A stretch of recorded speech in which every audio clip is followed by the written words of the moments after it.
Wellness Podcast with me, Tara Missildine, and my co-host, Amanda Kingsley.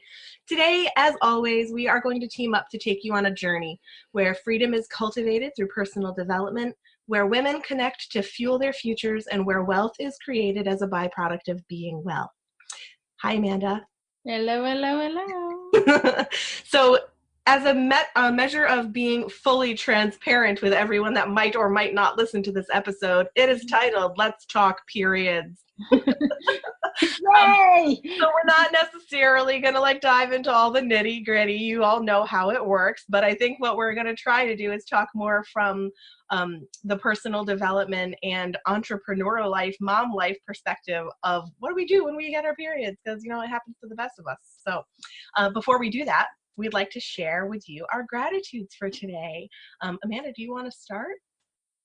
Sure. I don't know if I've shared this one, but I was just telling Tara that I am in all kinds of pain right now from my workouts, from my amazing, awesome trainer. So we do this sort of it's like circuit training / CrossFit-y. I don't know. It's just this incredible group training. And it's been such a good thing for me to be in that physical body as I grow all my heady, online-y, coachy business stuff. And yeah, I'm hurting today, but it feels good. Yeah, that's a good kind of hurt. Exactly. Okay, so my gratitude is also kind of physical, and that is I love fresh fruit. For some reason, I never really was a fruit person all that much. As a kid, I preferred savory things. But since Aria, she loves fruit. So I've really come to oh my gosh, just a perfectly ripe, juicy mango. And oh my gosh, we had this beautiful yogurt parfait this morning. Oh. It was so good. And it just makes it feel like spring and warmer weather is coming, and it just smelled so tropical and awesome. So it was it felt very indulgent and at the same time very healthy. So I love when those kinds of things overlap, indulgence and healthy and wellness. That's awesome. I was just, is it the keto diet that people are avoiding fruit probably because of all the sugars? And I was just reading something from a health coach who I really respect, who was like, please don't stop eating fruit. You have no idea how good fruit is for you. It's different than vegetables. You need to eat fruit. I understand your keto phase right now, but please eat fruit. I understand, but no. Okay, so and I guess that's a decent segue into our topic today, because we are talking periods. And I'm not I have a lot to say right now, because part of the reason that we decided to do this episode was because I mentioned that I actually called out sick from another responsibility that I had today that was extremely physical and kind of physically draining. And I have really, really bad cramps, and they've been bothering me for today is my second full day that I'm coming into these. I'm not going to call them debilitating, because obviously I can sit here and drink coffee and chat and try to take my mind off of it, but they're pretty hardcore. So when Amanda and I were talking, it was sort of from the perspective of well, when the heck do we actually honor these cycles of our bodies, and when do we push through them, and what helps us decide, and all of those things. So it came up as a great topic to bring to the podcast, right? Yeah, I think a lot, I don't know why, it's a thing that always comes to me, how do marathon runners some of them must be dead center middle of their period when they're running like that. I'm how do they do that? Yeah, putting aside the sciences, where extremely athletic women don't actually get their period sometimes. Yeah, I know, exactly. There's lots of birth control methods now that take your period away for long extended periods of time. But if you go au natural, and every 28 days you're dealing with this natural, very natural cycle, and you're sort of a middle of the road woman / mom / entrepreneur / who we are, what do you do? Or even watching my teenager and sports. I sometimes right. I watch her through sports, and I try and remember those days when you just didn't want to go to soccer practice because you were in it heavy. And yeah, when as women do we push through and just like, this will not stop us? And when do we go red tent style and just retreat and self-care and snuggle? And Yeah. my favorite approach to this, or like the biggest aha for me, came recently. And I know I've talked about Kundalini Yoga a bunch on the podcast, and which I'm not doing right now, and I miss so much. But in Kundalini Yoga, it's a lot of breathing work, right? It's a lot of breath work. And when you are bleeding, like it is said every single class, if you're bleeding and you literally breathe differently, like, and you honor where your body's at and what it can receive and what it can do. And you actually practice the entire practice differently if you are bleeding, very specifically. And it just felt so good to have someone be like, oh no, this is when you push, because Kundalini really do push your limits. It's amazing. Through breath work and through mindfulness, you really do push your body. But they're so conscious of when you're bleeding is not the time to push your body. It's not the time. Let the rest of the group sort of rise with you, rise for you, and just feed into that energy and take it a little slower. And I don't know, I was 38 when I figured that out, but it was like the most clear, like physical, like noticing of it for me. Like I really noticed how differently I felt because I was like doing mindful exercise versus like soccer practice or running or something. That is so fascinating. So what I noticed this morning, or actually it happened for me last night, because I sort of promised myself, like, you know, as a gentle little nudge, I promised myself that if you wanted to do the recording in the morning today and I still had cramps, that I would give myself permission, because it wasn't like I was bailing on some other responsibility because I didn't feel well. It was like I was replacing something that felt doable at the time with something that didn't feel, like vice versa. Replacing something that really felt very difficult with something that felt much more nurturing and easy and nourishing. But I didn't feel like I was just bailing, because there's been many times like that where if I didn't have something that felt sort of worthy to replace a responsibility with, that I wouldn't give myself the permission, like, oh, just buck up, you know, like you can do. People have been doing this for millions of years, you know, like you got to do what you got to do, sort of thing. But I got to tell you, like, I feel, you know, my word for the year is nourishment, like nourish. Yeah. That's my goal for this year. And also, you know, my why. And both of those feel better with this decision. So I don't know that I would have made it had I not, you know, had this sort of like alternative thing that still felt worthy. Interesting. And why not? You know, like maybe you don't take a full 5 to 7 days off every month. Right. But what's wrong with taking one full day to read a book and take a bath? Well, maybe you don't want to take a bath. I wouldn't want to take a bath.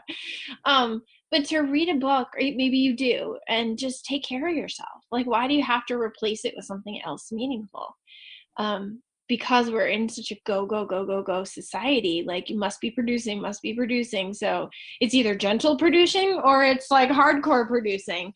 Why not? Where did that message get lost that we weren't allowed to just chill for one day a month when we're like physically depleted? Depleted. Totally. Yeah. It's a really interesting thing. And I don't know that we can actually come up with the answer to that particular question, but to get to a more nitty-gritty comment about periods. So you said you might not want to take a bath, like I know I wouldn't. And have you ever heard of the Diva Cup? Oh, I love it. I know. As soon as I said that, I remembered that I would now take a bath with the cup. Yeah, because like I use a Diva Cup, and there's nothing that I would, when I don't have cramps, I don't even, like, I can literally forget that I Exactly. It was a game changer for me. Oh, I've been using it for like a year, and I was horrified by it many years prior. Like, so disgusted best thing that ever happened to my periods was the Diva Cup and Thinx underwear. Yeah, and see, I haven't. Right now, I'm at the end of my period. So I just started mine yesterday. When I'm at the end, you don't realize that you don't actually need a cup or a tampon. Oh yeah. Because when you go to the bathroom and now we're getting all right. So now the spiritual part of the cycle is over. But that's, for me, my favorite part of the Thinx underwear is the beginning of my period and the end, and also as backup because I'm a pretty heavy bleeder when I'm in it.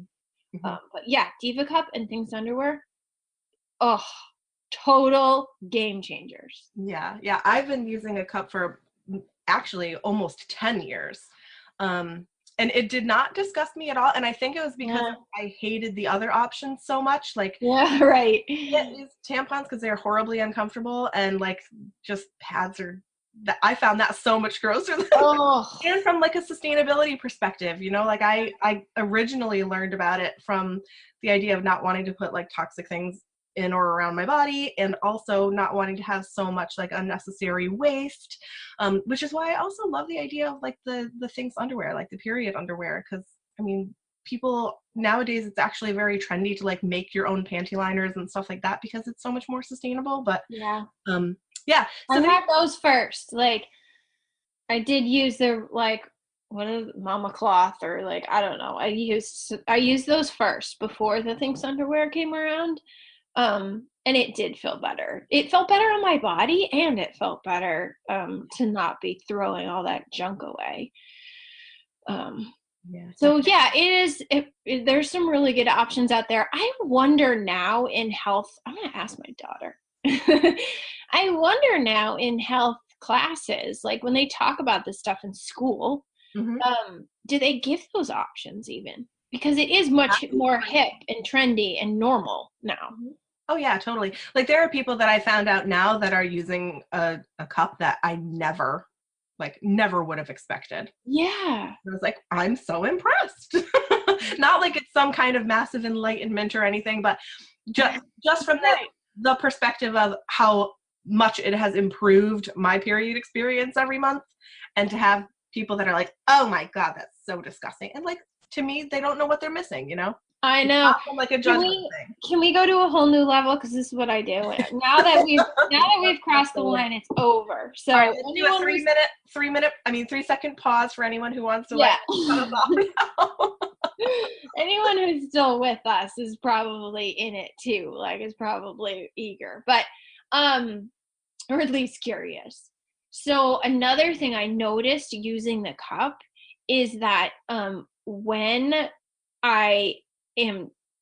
my diet is good, when my supplements are consistent, particularly when I take this one supplement, G-Cell from Alpha, the color of my blood is totally different.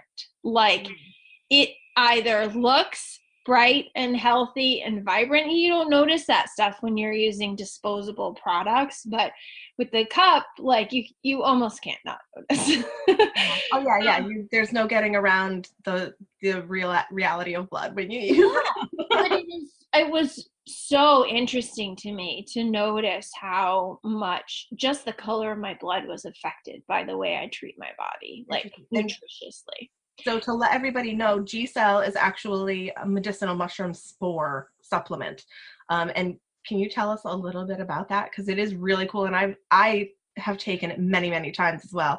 And I tend to take it like in bursts when I'm feeling like really depleted, or when I feel like it's kind of what I do too. But I actually just got rid of my first UTI, like pee in the blood, like blood in the pee. Holy blood counters. Oh my gosh. Yeah. Without antibiotics, and I'm not anti-antibiotics. So when there's blood in my pee, I like go get antibiotics. And I do get UTIs like every once in a while, like once or twice a year.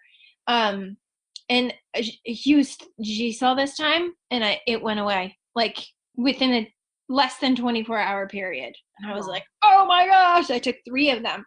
So yeah, it is Lingy spore product, and they use like ultrasonic technology to break the cell wall of the spore so that it absorbs into our body better. And then also cordyceps mycelium. It's a product that the company had worked on for 18 years. So it's like the only product that he's like, this is perfection of medicinal mushrooms. Cool. And it really just like is deep cellular nutrition. And you can look more up, but like that's the core of it. Well, we can put a link to some kind of. Yeah, absolutely. I want to do that for all of the other things that we've mentioned too in the show notes, because I hope you all have noticed our amazing show notes in the last like several episodes. We finally figured it out. We finally worked out all the kinks on those, and from now on they're going to be as awesome as we always intended them to be. Can I tell a funny story? Yes, of course. So we're driving, and I am really open with my kids about, everything really, but particularly periods. Like I don't shut the bathroom door when I'm my period versus like, when they're little, they come in. And so they switched to the cup, and that was like a process that my toddler son was a part of, which would never, like some people would never go there. But we're driving in the car the other day, and he says to me, Mom, how does your body keep the baby inside when you go pee or when you go potty? And I was like, oh, interesting question. And I was like, your body's really, really smart, and it knows how to keep the baby inside and let the pee and poop out. And he's like, you mean pee and poop and blood? See, that's the awesome thing about educated kids. Like, yep, you're right, bud. Lets it all out.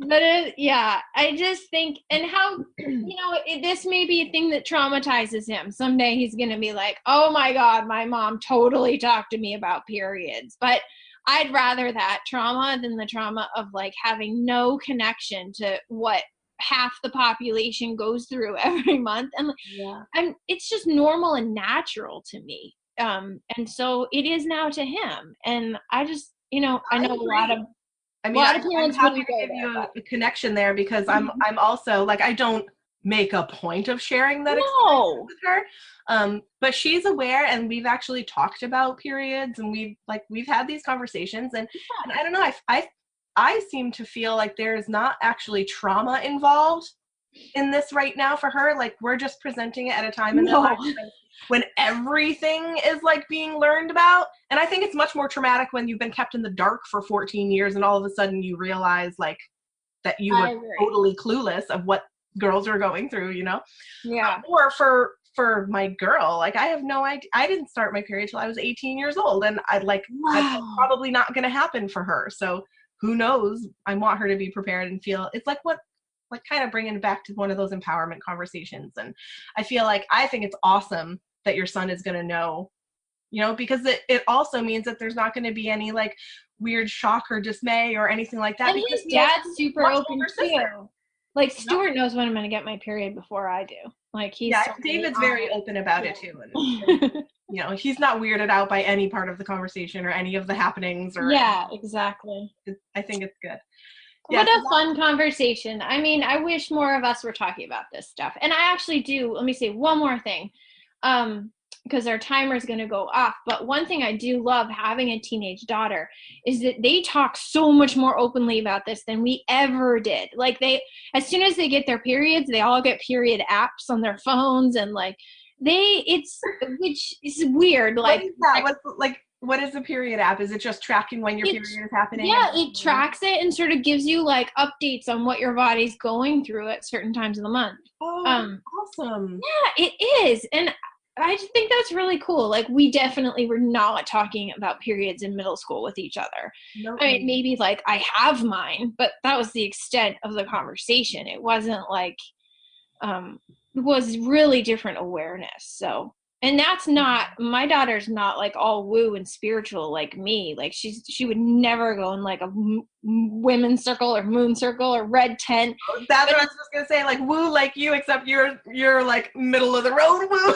Yeah, I'm middle of the road woo. When it comes to she's super not into it. So it's like normal teen conversation, which I think is cool. Really that's cool. Really, really good. Yeah. I appreciate that as well. All right. So I would love, maybe I'll make this my ask. Are we like to the point in the timer where we're ready Yes, we are. ask phase? Okay. Yep. So if you don't mind me starting, I would love to ask our listeners for some conversation around the beginning part of this discussion. You know, let's have a conversation about, when do we feel like we have permission to be gentle around our cycles, and when, like, why do we need an excuse? Like, let's just answer that. Like, why do we need to have an excuse to be gentle when our bodies are going through something naturally depleting?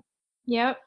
Yeah, that's definitely my ask, because it's something that I struggle with and I want to think more about. Yeah, and I'd be curious how, for those of you listening who are super in tune to nutrition and perhaps like Ayurveda, or like how do you nutritionally nourish your body before or during your period? Like I do, it's like old school, but I totally eat more red meat, like, because I know that kind of iron piece, and greens. Yeah, spinach and all that. But yeah, like do people at all sort of eat differently before and during their period? Yeah, great question. So that's a cool ask. I would love for everybody just to get involved in this conversation. Like we said, we want more people talking about it. So join in, and we will see you online until next time.